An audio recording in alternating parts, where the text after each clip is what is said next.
I'm in Belgium this week working on global debt relief with European partners, and it made me realize how few Christians understand that debt forgiveness is central to our faith. So in the Hebrew Bible, we hear that every seventh year, the land was allowed to lie fallow and all debts were forgiven.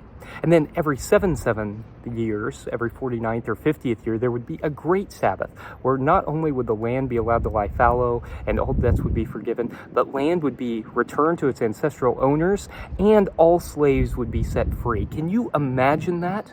Now, if you think, oh, well, that's just the Hebrew Bible, that doesn't apply to Christians, think about this. In the Gospel of Luke, when Jesus gets up and gives his inaugural sermon in his home synagogue, what he does is he declares the year of the Lord's Jubilee, the great Sabbath year. And it almost gets him killed.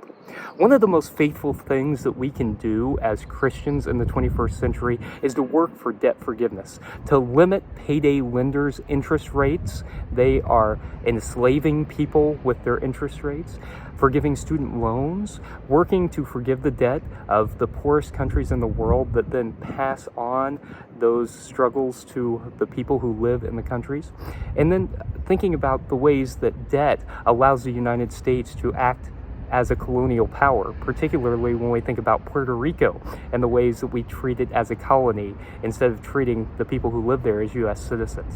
One of the most central things that we can do to live out our faith is to work for global debt relief. May it be so.